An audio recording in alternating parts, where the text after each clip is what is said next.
Muy buenos días. Vamos a ir al devocional basado en Mateo capítulo 3, versículos del 1 al 17, lo que sería todo el capítulo 3. Este capítulo tiene dos temas principales, que son la predicación de Juan el Bautista y el bautismo de Jesús. Y esto nos va a dejar algunas enseñanzas que nosotros pensábamos que eran de una manera, y esto va a empezar a cambiar nuestro enfoque de la vida cristiana. Por ejemplo, arranca Juan predicando en el desierto de Judea, diciendo: arrepentíos, porque el reino de Dios se ha acercado. A ver, analicemos. ¿Una persona puede arrepentirse si no sabía que estaba haciendo algo malo? Creemos que no. Entonces, ¿por qué Juan hablaba de arrepentimiento acá? Y lo que quiero decirles es que esta predicación era pura y exclusivamente para los judíos. Los que debían arrepentirse y volver al camino de Dios eran los judíos, no eran los gentiles. Porque los gentiles no eran los hijos de Dios, no habían aceptado a Dios como su Salvador, como su Dios. Entonces, el primer enfoque que quiero darles es que los que deben arrepentirse por ser los hijos de Dios, los que le fallaron a Dios, son los judíos, los israelitas. Nosotros, los que no somos judíos y que no somos israelitas y no conocíamos al Dios de Abraham, de Isaac y de Jacob, no debíamos arrepentirnos sino aceptar el mensaje de salvación. Por eso era tan duro Juan el Bautista como los apóstoles y los profetas con los judíos, porque eran ellos los que debían arrepentirse. Ahora, el arrepentimiento para nosotros cuenta una vez de que primero aceptamos a Jesús, nos bautizamos y después, cuando nos alejamos o cometemos pecados, ahí sí cuenta el arrepentimiento para nosotros. Pero de entrada, cuando recibimos el mensaje de salvación, no tenemos de qué arrepentirnos, sino que debemos aceptar la salvación que Dios nos da. Y acá Juan empezaba diciéndoles: arrepentíos porque el reino de Dios se ha acercado.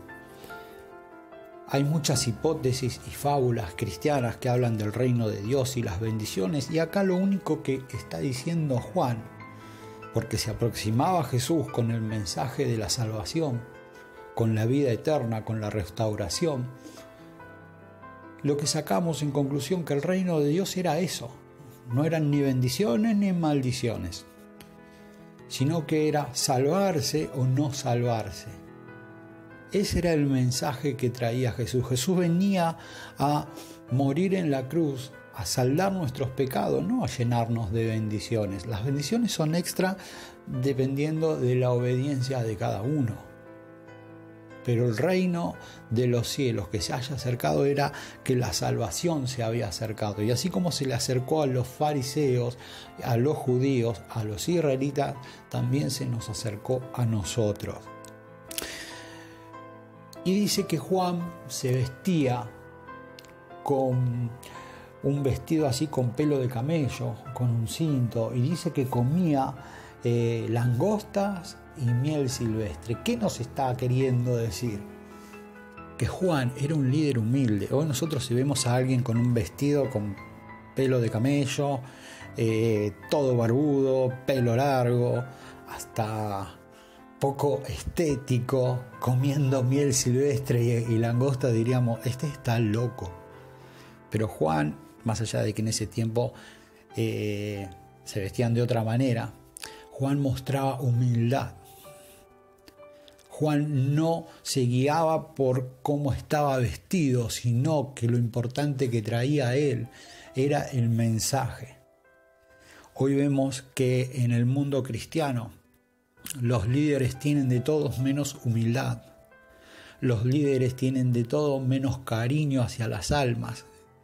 Los líderes tienen casas, autos, limusinas, se van a los mejores lugares del mundo,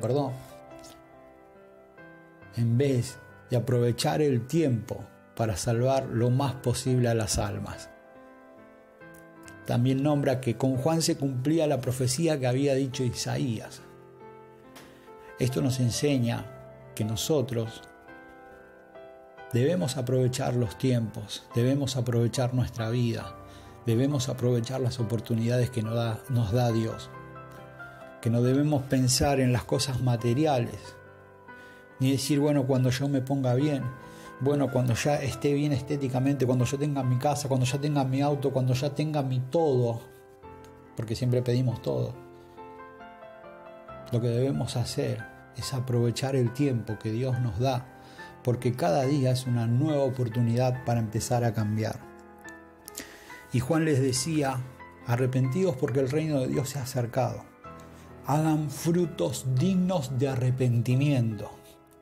El hacha ya está puesta a los árboles, a los pies de los árboles. ¿Qué quería decir? Si ustedes no se arrepienten y no muestran con frutos, con obras que realmente están arrepentidos, se va a cortar el árbol y se tirará al fuego. Hay muchas religiones donde hablan de que no importan las obras, no importan las acciones, alcanza con aceptar a Jesús y que la salvación no se pierde. Cuando acá, si bien no somos salvos por obra, sino por gracia, por regalo de Dios, sí importan las obras. La justificación no es por las obras, es por regalo de Dios, por el sacrificio que hizo Jesús. Pero nuestra fe se tiene que ver reflejada en las obras. Porque también Jesús dijo, por sus frutos los conoceréis. O sea que nosotros íbamos a reflejar si éramos cristianos o no por nuestra manera de actuar, por cómo nos vean los demás, por ser testimonio. También dice Santiago que la fe sin obras es muerta. Y también nos da una advertencia a nosotros para que empecemos a cuidarnos y empecemos a hacer lo que Dios nos dijo, a empezar a cumplir con sus mandamientos, a empezar a cumplir con sus enseñanzas y sobre todas las cosas a empezar a tener una relación con Él. Y del bautismo de Jesús vamos a destacar que Juan no se sentía digno. Era tan humilde Juan que encima era primo de Jesús. Juan no quiso abusar de ser primo de Jesús, no quiso abusar de que ya lo conocía, sino que a la hora de hacer la voluntad de Dios, a la hora de trabajar, no había primo, no había tío, no había hijo, no había nada. Y eso nos debe enseñar a nosotros que más allá del parentesco, de la amistad que tengamos con alguien, en las cosas espirituales no hay que mezclar, no hay parentesco más que el que somos todos hermanos. Así que bueno, este es el devocional. Que Dios te